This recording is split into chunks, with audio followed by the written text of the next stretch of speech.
Hey, folks, for the first time in a long time, we have got a full and loaded rundown for all of you on Hawkeyes Live. So many topics to get to as we are just a couple weeks away from play on the field against Albany at Iowa City. We got Corey Brada here, of course, driving the ship. I guess I drive the ship, but Corey's the brains. He's the intel. He's the guy that makes it roll. And you can catch Corey, of course, at from the Hawkeye of the Storm, and that's your daily dose of Iowa football content. Corey, how you doing? I'm doing good.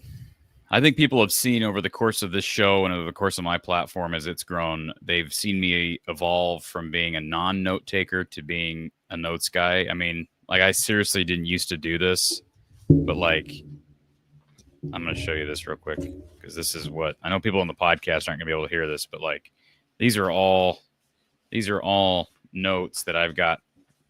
And then I got notes on the media guide. This is all from the weekend and then from Big Ten Network yesterday. I wish they gave us the big classic media guides. So they've switched, and I understand they're trying to save money, but they give us these little paper media guides now, right? And they're, whatever. I sound like a spoiled brat, but Mark, you know the classic media guides, don't you? Well, yeah, that used to be a joy of going to, let's see, for me, it was like SEC or, SEC media days for basketball or for football. And you would go and grab a media guide for the entire conference for every team, come back with a stack of them. And that was your information. That was your reference guide for the rest of the season. But that was back in the olden days. So this isn't even what they gave us is not even a full media guide. They just do the it's just a media day printout, and then I guess the media guide comes by email. I don't really look at it unless this is just such a cool, it even feels new. This is 2020, and I think I have probably 3 years of it because I think so. But anyways, we got media day in the book. So that was Friday. Saturday was the open scrimmage, as some people call it, Kids Day. And then Big Ten Network was in town yesterday. So, I mean, there's so much, and I don't want to beat dead horses. We've already talked about it a lot on my channel. I know we're going to review it here. I know we want to talk about defensive line and linebacker, which is probably a good segue from the Big Ten Network because they commented on those positions. I think they commented on basically every one of them. But, boy, we're starting to smell it in the air now. It doesn't feel like football out yet in Iowa. There's usually a day that hits that it's like, okay, it feels like football. We haven't had that yet. So that may not actually, once in a while you get a couple of days in August that feel like that, and then it goes right back to being hot. Usually those days don't come until like late September, early October, but been hot here. State Fair's underway.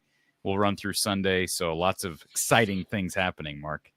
You would probably like to start with the State Fair lead off laugh there. Laugh all you want. Just laugh all you want. I don't care.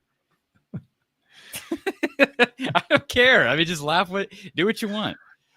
I am just making an observation based on our previous conversations that every time that the State Fair comes up in August, that you enjoy talking about it. So I just was making an observation. I was not laughing at that, but we do have a football show.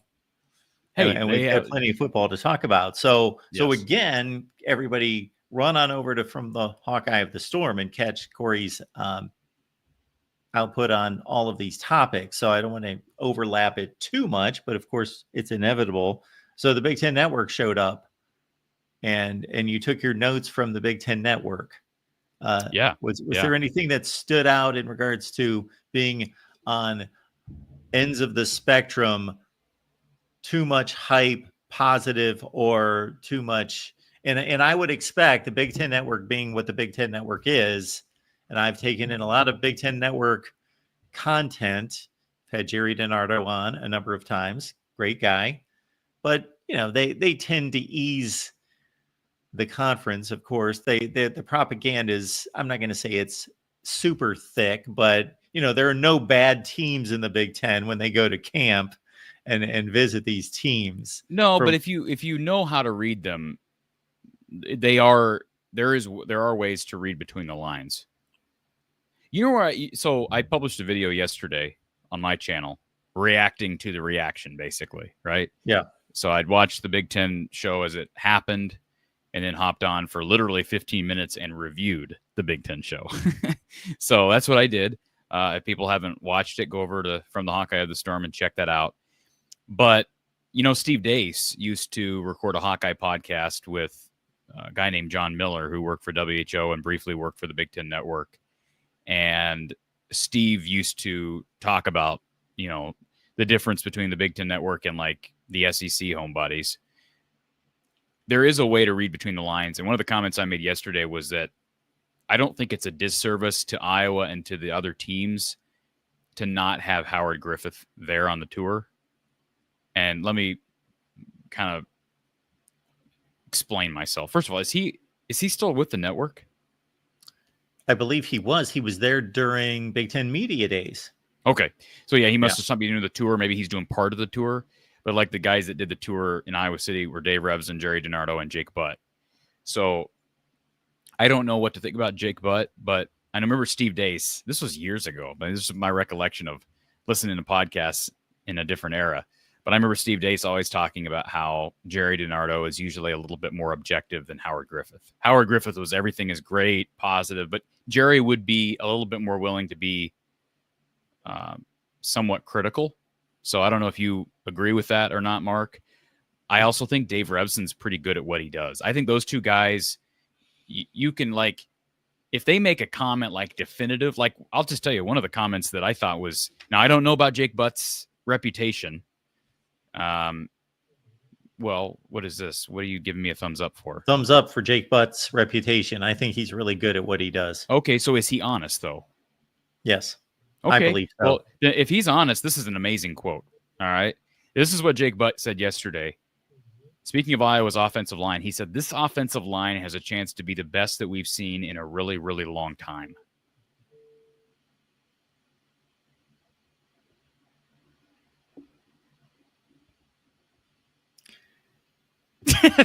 just awkward silence now. Well, I wanted a reaction out of that, Mark. That's a big statement. It is a big statement. And I made the statement before you read the statement that based on my observations of Jake Butt and what he brings to the table, he's an up and comer in the field. He's good at what he does. He's honest. He can evaluate football. He's obviously played it at an extremely high level. Would have been probably a long-time professional had he stayed healthy. But yeah. And so I think that's substantial. This is a tweet from Dave Revson. He says, really, really like the O-line. They're back to being outstanding here. Logan Jones, who you see here, is a rock at center. Jennings Dunker is dominant. Will be a huge strength. Again, those are big statements. Huge strength. I mean, outstanding. So we can separate Dave Revson for a second. So like you, I believe he's really good at what he does. I've always liked him going back to his days at ESPN. I've always thought he was really good at what he does. Now, he's not a scout. He's not a player. He's not a coach. That's like you or I showing up and giving an evaluation as somebody who's worked in the field for a long, long time, who knows football for our industry. I disagree to some extent. Because he's been doing these tours for how many years? Sure. So he's able to compare what he's seeing versus what he saw yesterday, 2 days ago, 3 days ago, and in previous years. That's where that's the only point of contention I would take with what you just said. Okay. I think he really knows football, but I think more than that, he's able to compare. And maybe this won't play out. I think Jake Butt's a better authority just simply because as a tight end, he worked in tandem with offensive line play. So I don't know. I mean, I just was surprised by the language there because, Mark, I've said, even after the kids' day, I mean, I'm the old line expert, but I just based on what I'd heard and the battles that are still going on, the losses they had last season, what we saw last season from the guys who are coming back, I kind of said, hey, I think this offensive line will probably take a small step back, at least in running the ball. It will take a step forward in pass protection, But I even wondered that because left tackle has been maybe the biggest question mark, and that's the most important position on the football field as it relates to protecting the blind side. So I'm just surprised by those comments. And it does, like, I would be lying to you, Mark, as I try to be objective with everything I do. I'd be lying to you if I didn't say this is super intriguing to me. And this makes me think, could this team maybe be better than even I thought? Because of that offensive line, I'm not saying that's going to play out this way, but like, for instance, what Revson's saying here, if the offensive line as a whole ends up being outstanding, a huge strength, man, then I have to think they're going to be able to run the ball effectively. We keep hearing about the biggest. Tim Lester said yesterday, without question, wide receiver is the most improved group on offense. Quarterback, you bring in Mark Gronowski, and it looks like viable backups for the first time in a long time.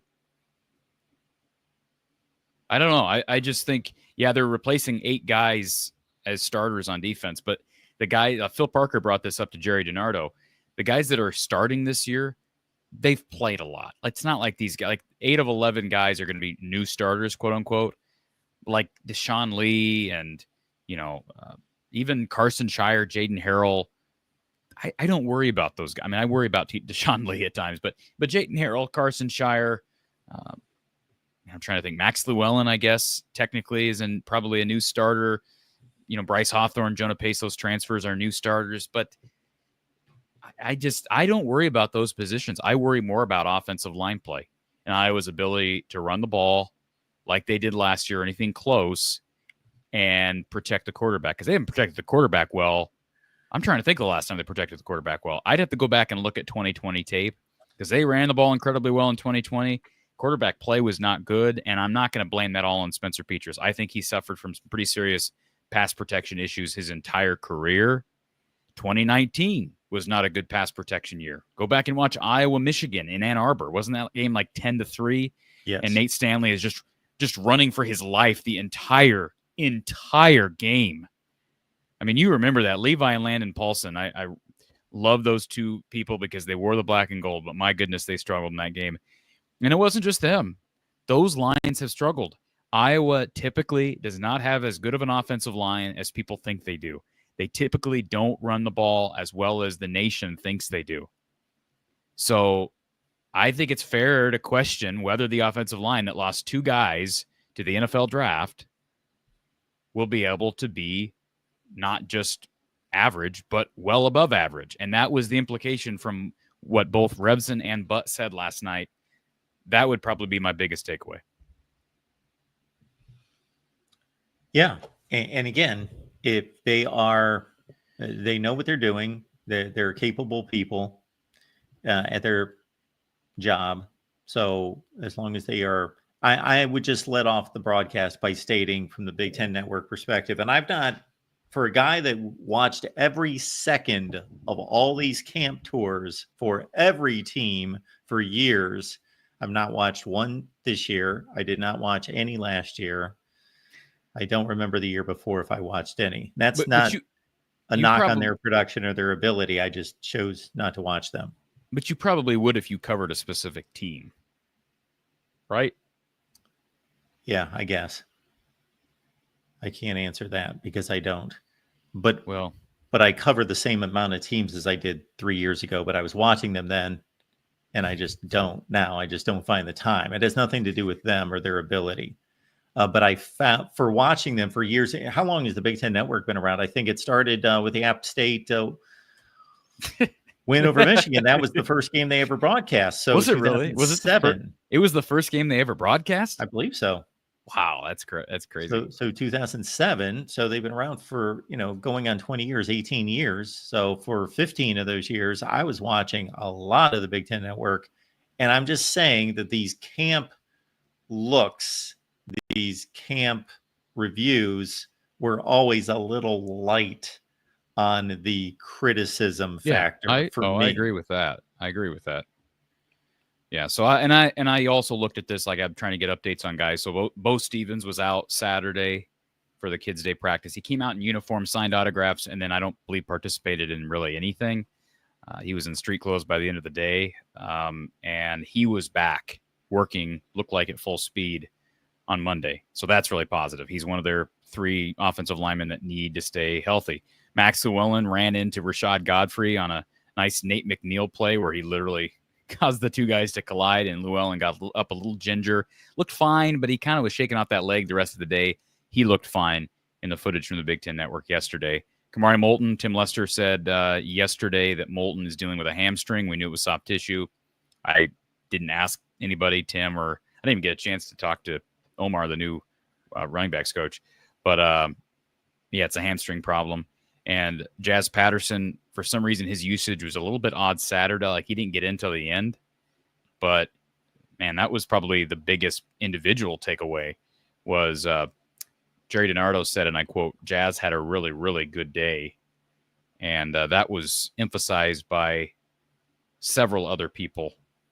Tim Lester was really impressed with Jazz. Lester did say it's going to be running back by committee, so that fits into what we would have expected. Jake Butt said Addison Estringa is a breakout candidate in the Big Ten. I don't know.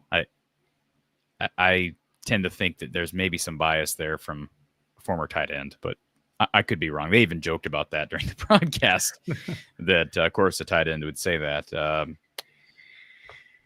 DiNardo said, here's a quote. This is going to be a really good team, especially in Kinnick.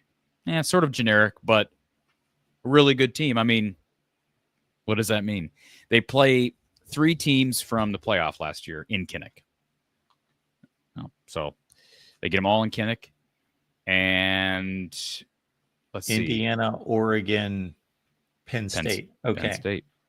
I would think that Jerry DiNardo would classify most Iowa teams as being very good. And I'm not saying that that's incorrect. I'm just stating I believe that's what he would say. Yeah, maybe. That's why I'm not, those types of statements I don't read into as much. And also you're reminding me that we went through Jake Butt's analysis of Ohio State on our Ohio State show this past week. He sent out tweets and he made Ohio State sound like an NFL team. Like there was nothing wrong. Like everybody's amazing and the best, near the best in the country, everywhere. That's basically what he said. Well, okay. So again, Butt may not be as objective. You were just hyping Butt up a second ago. He's the Michigan guy. I was hyping him, but I'm just letting you know, and that may be the case. They may. That's what close to what they've been, but he had no criticisms anywhere, and basically just said every position group that he looked at, these guys are loaded. They're loaded. These are some of the best athletes I've ever seen at this position, and that was the take. I think Jackson Rexroth is going to be the 3rd linebacker on day 1. Sounds like. I've never heard that name. I don't think you've ever uttered that name on this show. I've never heard that name.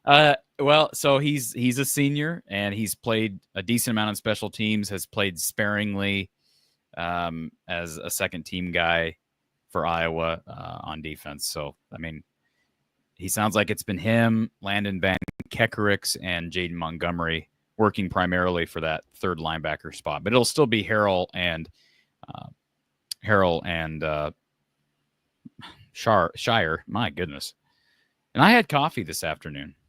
I had 4 shots total today. Anyways, so yeah, I think it's going to be Rexroth, and Jeremiah Pittman is still out with an injury. He's expected to be at least one of the top 3 or 4 interior guys on defense on the inside of that line.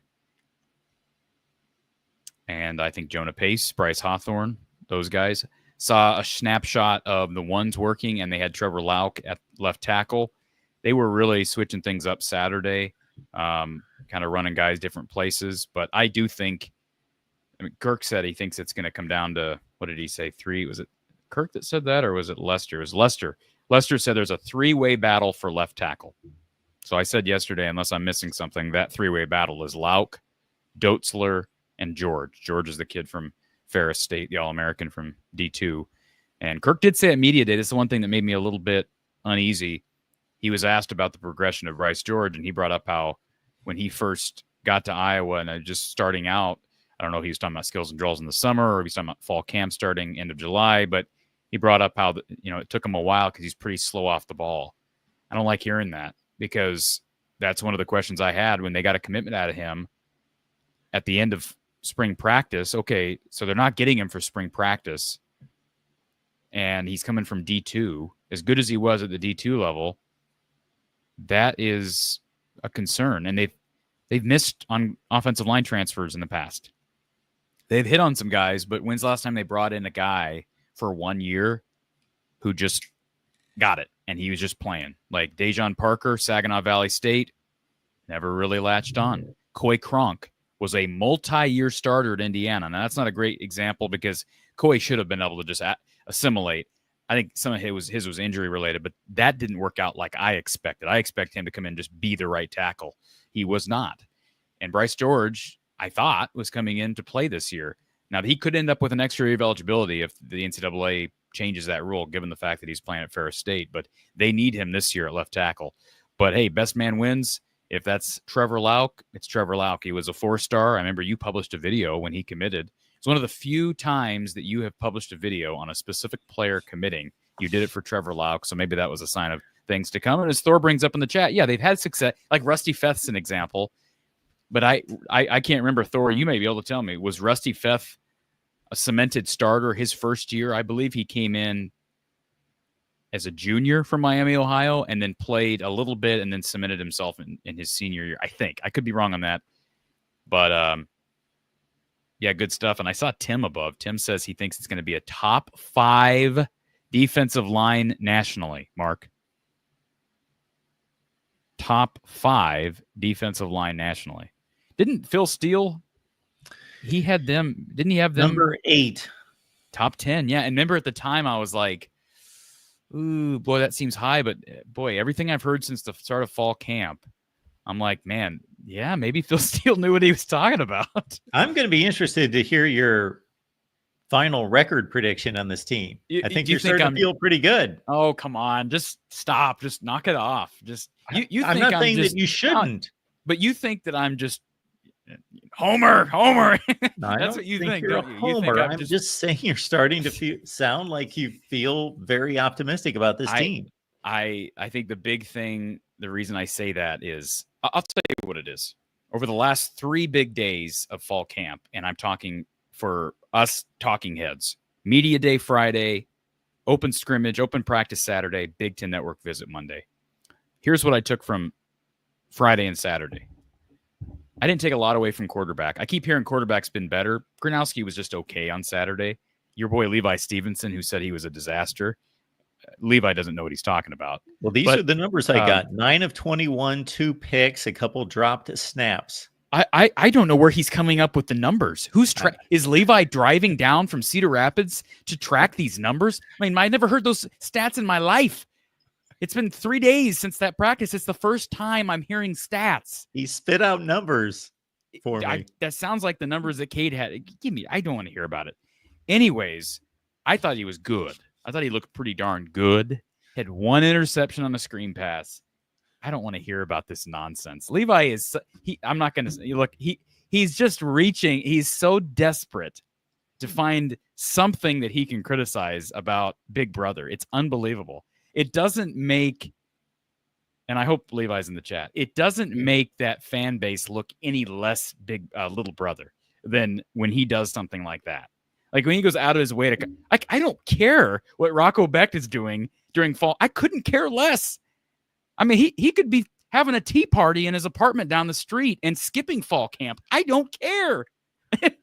I don't know why he cares.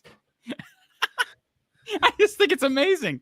I've never heard of it. It's just amazing. The first thing you say when I hop on this show is, Levi said Gronowski was crap. It's like, again, I mean, did he seriously come down for the game, or is he just reading some person who was tracking stats on their little memo pad? I mean, I'm guessing. Yeah. I literally had not heard any stats from Saturday. It didn't feel like it was 9 of 21. And even if it was, who cares? It's not a live game situation. Iowa's not operating like a live game situation. It's not a true scrimmage even. Who cares? Who cares?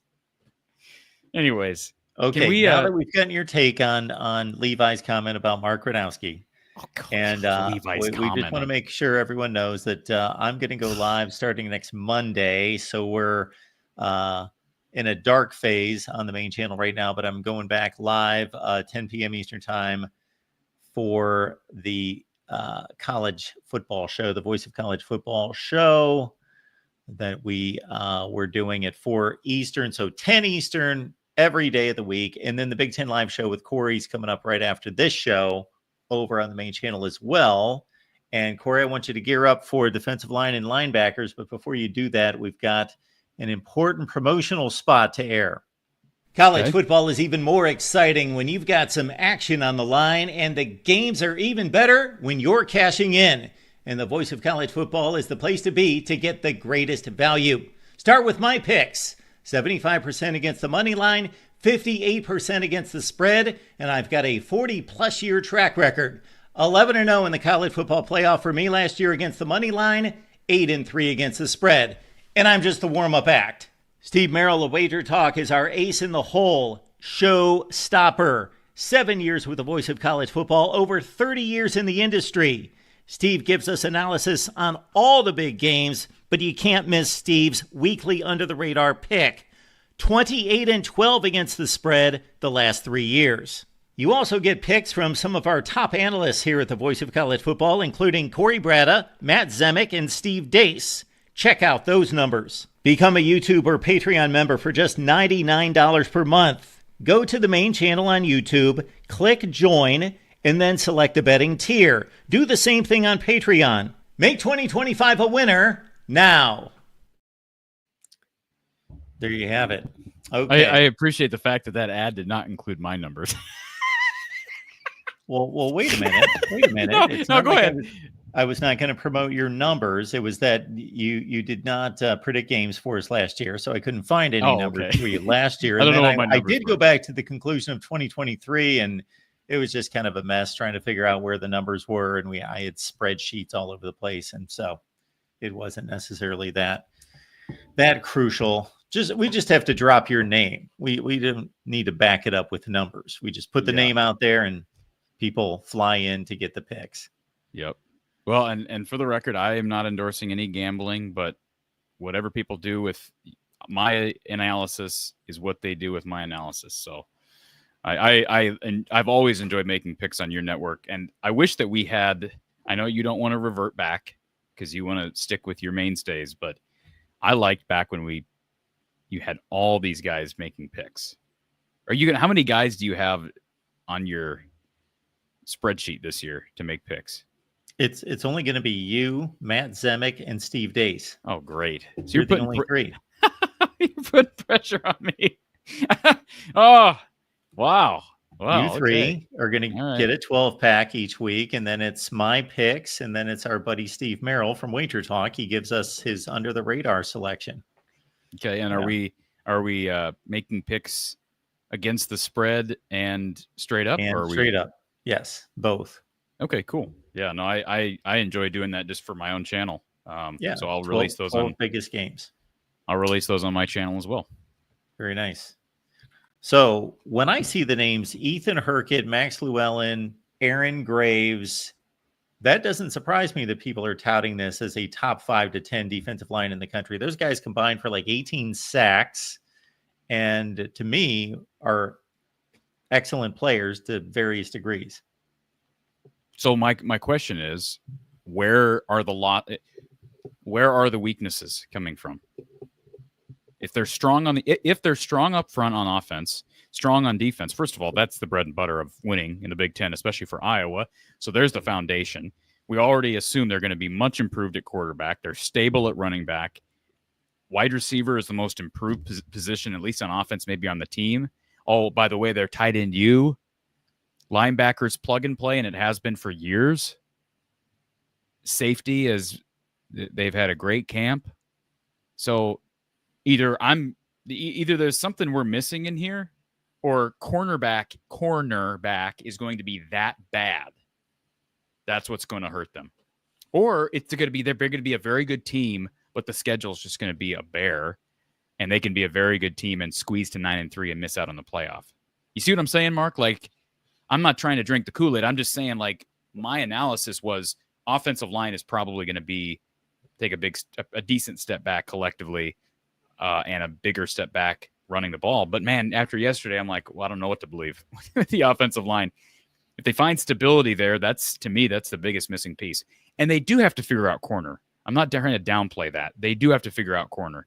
They've been injured at corner. Jalen Watson's been dinged up. He was playing over the weekend. TJ Hall did not play. It was really cool to see. I mean, we were 5 feet away from Desmond King coaching up TJ Hall and coaching up Deshaun Lee and coaching up Jalen Watson. So that was really cool. Jaleel Johnson was back in town helping the defensive line. So it's a busy time of year, all hands on deck for these guys. And I think both of us, and correct me if I'm wrong, entered the offseason somewhat pessimistic, a slight lean toward a negative take going into 2025. That's what I heard. That's what I remember hearing out of you. And that was my initial take. When was that? But again, I was heavy on the side of this 2024 team is going to be really good, and they disappointed. When was that? When did I say when did my feeling say that again? I had the impression going into the offseason, as soon as 2024 was over, that leading in before, we had any intel, that the first impression was 24 or 2025 is going to be a slight down year. They didn't have a quarterback at the time. That's the biggest thing. They didn't have a quarterback. Defensive line looked to be a question mark because they were not, like, they had very little in the interior of that defensive line. I think getting Hawthorne and Pace are huge. I mean, that's just huge. They have someone to play alongside Graves, because Pittman's not a guy that I think is going to be, he's not an every down guy, and right now he's not healthy. So I think those two additions, and then I just didn't expect this, at least what we're hearing even from Lester, this jump in the receiver room. I did not expect that. Even though I have faith, like I believe that Lester's the right guy to fix a room like this. It's just been so long since the receiver room was even average. So it's like, those are things unpredictable, and I thought the receivers looked pretty good Saturday. We still got to see it full speed. So some of that you just have to either you believe it or you don't. And if you don't, then let's see what happens on August 30th, September 6th, whenever that Iowa State game is. So I can see, I mean, when you don't have a quarterback and your passing game is non-existent and your only offense was Caleb Johnson and now he's gone.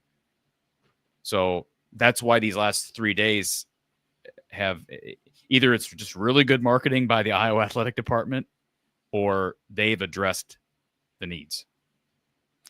Well, you certainly educated me and our audience when Tim Lester was hired about his ability to coach up wide receivers and send them off to the NFL and post impressive numbers at the collegiate level before moving out of the NFL. And these not being 4- and 5-star recruits, obviously, at Western Michigan. They're not going to be. And doing this, not like he got one diamond in the rough and he lucked out and that guy really improved and he was under recruited and he took off. No, this was, a series of 3 to 4 guys in consecutive seasons.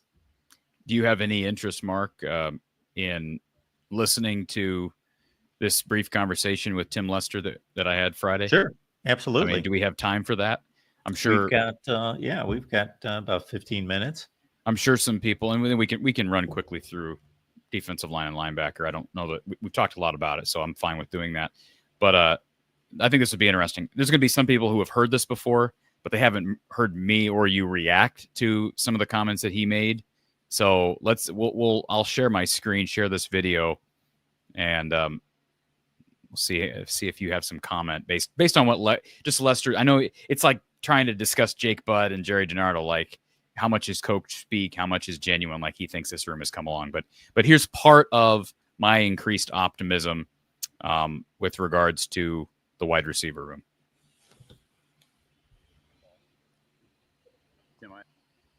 How much you work hands-on with the receiver room, because I know you're not a micromanager and no coordinator or head coach wants to be a micromanager, but you have a history, obviously, knowing how to develop with your staffs. So, like, what's that been like now that you've got a year and a half or whatever it's been under your belt with this room? Because it sounds like the room's coming along. They're doing a really good job. And they're starting. One thing happened today. Something happened at Michigan State to Seth Anderson. He was trying to do what I told him, but he got. I mean, the guy overplayed it, and instead of forcing yourself out of the play, there's a way to get back in the play quick. And he did it in our 2-minute drill today. He undercut him, got himself open. I wish my quarterback would have thrown it to him. I went and hugged him after the play. We just threw an incompletion. Everyone's like, why is Coach hugging that guy? Because it was a great job by Seth Anderson. So they're really coming along. They're starting to understand how to play wideout. I would say we don't run lines on a page. Now, we hand you a page that has lines on it. But, like, depending on coverage, like, that route might not look like that ink right there that I showed you. You might have to stem it outside. You might have to stem at him and then push it up and then cross his face. And so they're really starting to understand how to loosely go out there and play fast and play and go make plays. And we have 4 seniors in that room, and you got Reese coming along. And so there's a lot of competition. And, we had a big scrimmage Wednesday night under the lights, and it was back and forth now. I mean, there were some huge hits on defense. We had some long plays on offense. It was as closest thing to a game as I've ever been at a practice. Who hit the big plays other than Reese? Saw that on social Reese media. hit a big one. KJ Parker hit a big one. Addy scored a touchdown. One more. What was the other one? Might have been a reverse. I forget. But they're all popping up different people. Yeah. Like, I remember the catch on the sideline. That was Weege. And then I'm like, well, Sam had that one. And then, of course, over the top there was Reese. And then we had a 3rd down, 2-minute drill through route over the middle. That was Jacob Gill. Yeah. So there's just so many of them, right? Yeah. So it's going to see who separates themselves here in the next couple of weeks. It's great to be able to rotate. If someone gets hurt or struggling, we can put the other guy in.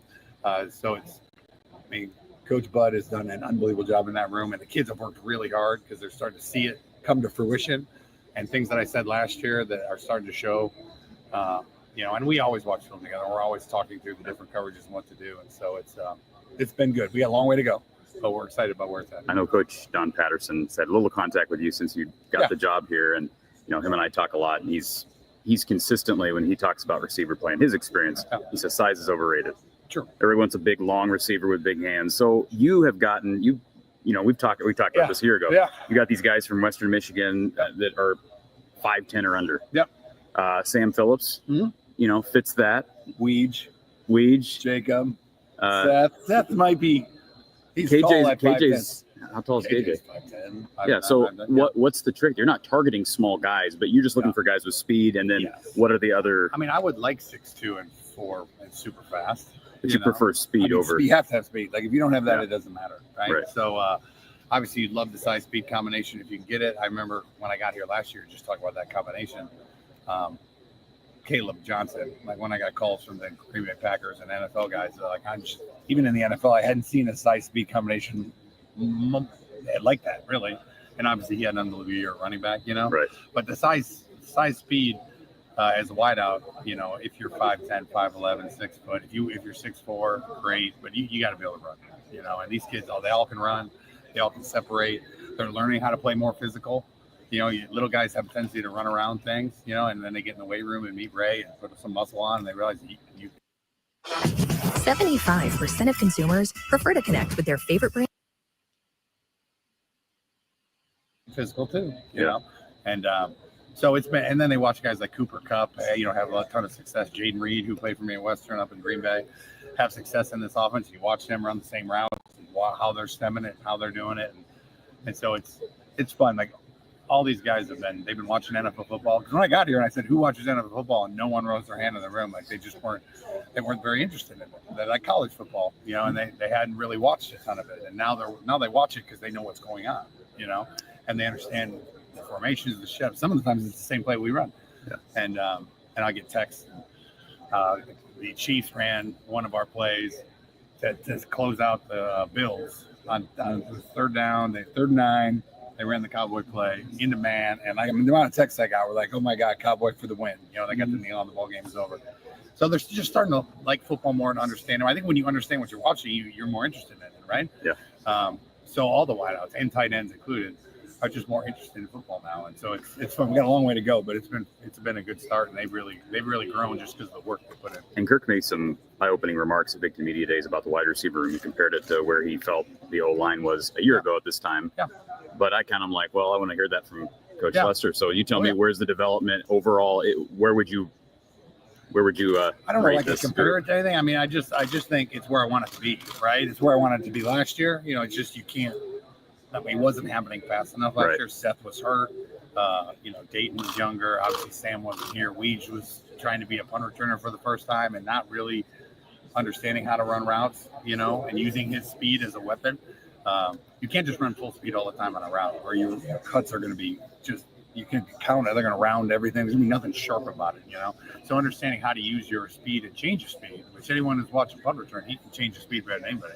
If he learns how to use that, he can be one heck of a player. He's not a finished product yet, but he's doing a really good job, and it's really helping to stretch the field, which opens up things underneath, and it all ties together, you know. So I'm really excited where they're at. We got to keep it consistent, you know, and they're blocking still, which I'm proud of, which is what I needed to get them to do last year, and now it's all, we're able to do a couple more things in the offense because of what they're doing. First observation would be you make way too much money on that channel of yours not to have YouTube Premium. So that would be the first thing. No, one thing I was going to say, Corey, before we jumped into that was when you said, you know, trying to separate, okay, coach speak from reality, is when I listen to things like that, I want to hear, you know, you always hear, yeah, we got a group that really likes each other and they work hard and that sort of thing. But to hear specific examples, that's what I like to hear, or detail, specific examples, comparisons, those sorts of things. So I think we had a good bit of that there. I would also like to hear what cornerbacks were being burned on these deep plays. Well, I mean, see, you can look at it that way, but I'm also like, sure, Iowa typically is pretty good defensively. I mean, just in general, like I know cornerback is a bit of a question mark, but it's not like they have guys that haven't played. TJ Hall and Deshaun Lee have played. Yeah. So yeah, I mean, that's going to be a question, but I compared what I heard from Tim Friday with what I heard from Tim a year ago Friday. I actually went back and listened to my interview from him in 2024, and it's quite a difference. So, you know, it's not like he was just as positive last year, but it was like reading between the lines of positivity, or like you can see that he does really feel like it's in a better place. And to hear him say that, not just Kirk, that should excite people.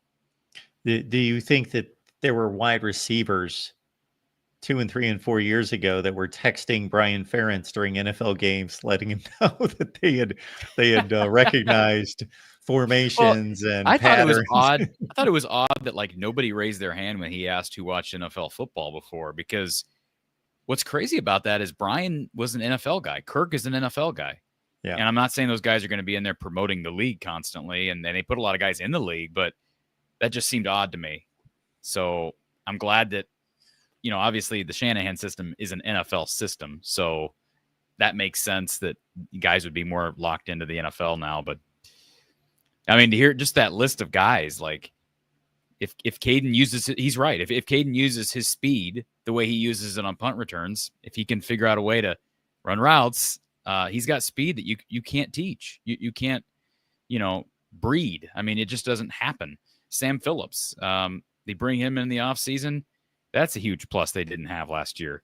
Jacob Gill I just think he was probably really solid last year with an underperforming offensive line and quarterback. He's going to be probably their most consistent receiver. And I'll tell you, who did I ask? Was it Zach Lutmer? I asked him who the fastest guys on the field are. And maybe it was somebody other than Zach, but Reese Vanderzee's his name got brought up in the conversation. I don't think he's the fastest guy in the team, but to even hear that about a guy who's 6'3", 6'4", that's that size speed combination that you look for as a coach. You wouldn't expect that out of a lanky kid from Northwest Iowa, but he demonstrated some of that against Illinois State and got hurt. So there's lots of things to be intrigued about. And that's another place where my mind went, not toward this season, but for future seasons, as long as Tim Lester sticks around, whether he'll start to target, and as Iowa improves as a passing offense, starts to target more upper echelon guys that do have the size and speed combination. Yeah, I think you got to take what you can get now. But once they start developing that reputation, it'll be interesting to see. I don't know that Jacob Gill has the top ends. So he's not like this guy with incredible speed, incredible length. I think he's got really good hands, but I don't know that I could be totally underestimating Jacob Gill. I just think he's a really, really solid leader. And so that they need that guy.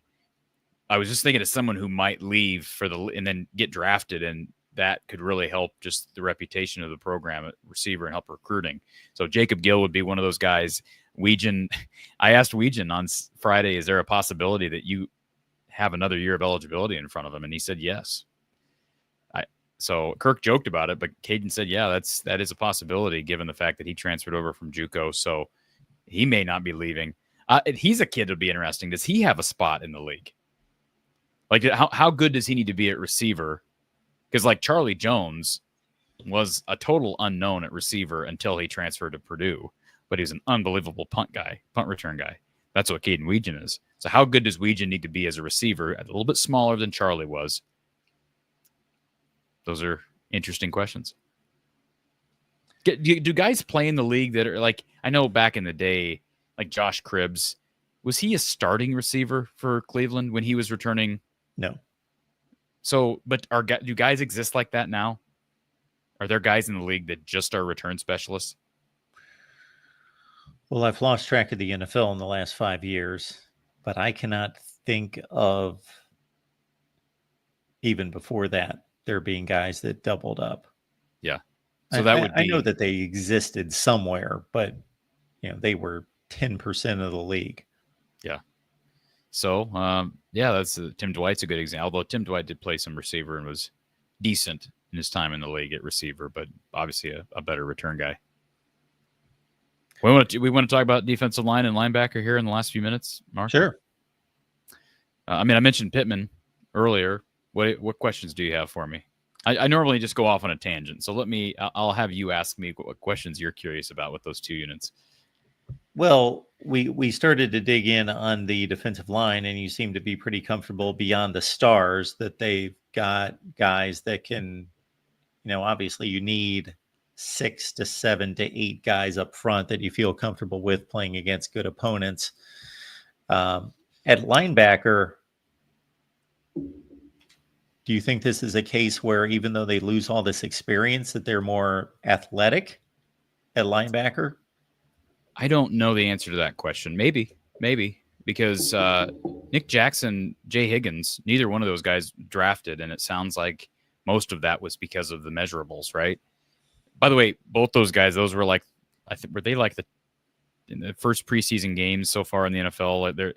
They had 2 combined interceptions. Those 2 linebackers had 2 combined interceptions and a forced fumble or something. Like, ridiculous start in the league. Wow. Preseason, but they had like the top graded performances, the 2 top graded performances, nice. Either with the linebackers only or with the entire rookie class. I don't know what it was, but I saw that flash on Twitter. So yeah, maybe. I think, Carson, the big question with linebacker is just health. I think it's a bigger question than obviously quarterback's always going to be big, but that's probably the next position after quarterback where it's like maybe offensive line. You can make that argument because I think those 3 guys are going to be real important, but I don't even know who would be like if Shire went down tomorrow. I don't know who's coming in at his spot. Same thing with Harrell. They've got other guys, and Kirk said that, guys are working hard to talk with Seth Wallace. He seemed positive about the group and depth, but a lot of unknowns after those 2 guys. And those guys are a bit of unknowns, but they've played on special teams, and they've sort of followed that pathway that Jay Higgins did, just waiting their turn. And Jay Higgins proved last year you don't have to have been a returning defensive production guy to come in and be one of the best linebackers in the conference in year 1. And I don't know that Jaden Harrell, Carson Shire are going to be that, but I think they could. They both have shown flashes when they have played on defense in the past few years and on special teams. With Shire, it's been health. With Harrell, it's just been a matter of he's had guys in front of him. So I think both those guys, I don't know that they're going to be better than Jackson and Higgins, but who's to say they couldn't be as good? and maybe with better measurables as well. I'm more interested to see what they do at the third linebacker spot. How effective can they be at the third spot, whether it be true linebacker or a cash guy?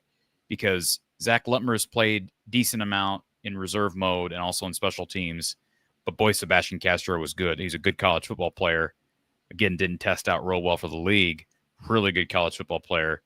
So I think I just wonder a little bit about that spot on the field. And then when they go to 4-3, Rex Roth's a former walk-on who's played sparingly. So like all these guys, like Phil brought that up yesterday, they've got guys who have played. They just haven't been cemented starters. So depth at linebacker is my question, but I just don't worry about that group because of Seth Wallace and also because of recent history. The last time they were like not good at linebacker, I think was probably 2014.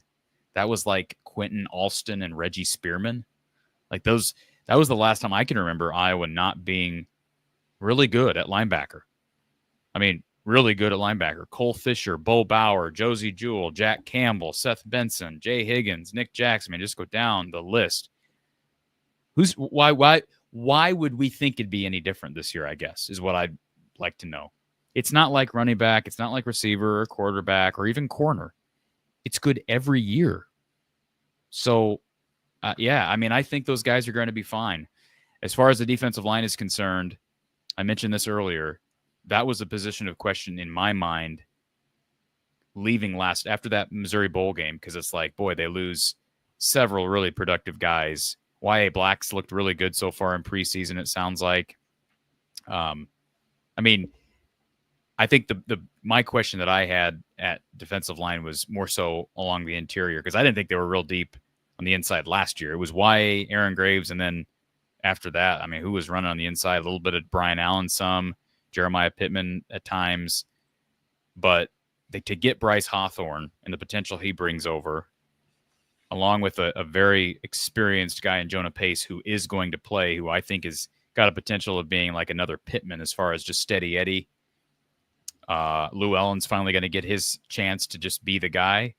Brian Allen's going to work in somewhere, whether it be on the edge or on the inside. I don't really perceive weaknesses at either spots. The only exception to that would be if one of those top two guys at linebacker get hurt. I think they can sustain some injuries now on the defensive line, but I don't know about linebacker. So maybe more health dependent than some other positions. And we haven't talked safety. We'll probably talk about that maybe next week, but safety and corner are different too, because corner, like they don't have an obvious top two. We think it's probably going to be Deshaun Lee, TJ Hall, could be Jalen Watson, could be Rashad Godfrey, could be someone else. But like safety, they have a top two, and I don't know who's after. Like that's kind of like linebacker. They're a little bit more known commodities than linebacker. Xavier Wampa's been starting for 3 years. Cohen and Tringer started a little last year, but their health's going to be important as well. We've got our buddy Lemansky stopping by. Corey, thank you for being in Iowa City this summer. Your questions always excellent, and thank you so much for the super chat contribution, Lemansky. Want to remind everyone that we double up on Tuesdays with Corey with the Iowa show, followed by the Big Ten Live show. So we're going to get cranked up on that. We're going to leave here and be ready in 2 minutes, and we will be talking Big Ten football with all of you over on the main channel at 6 p.m. Eastern, 5 Central. So that's right now. We'll see you then.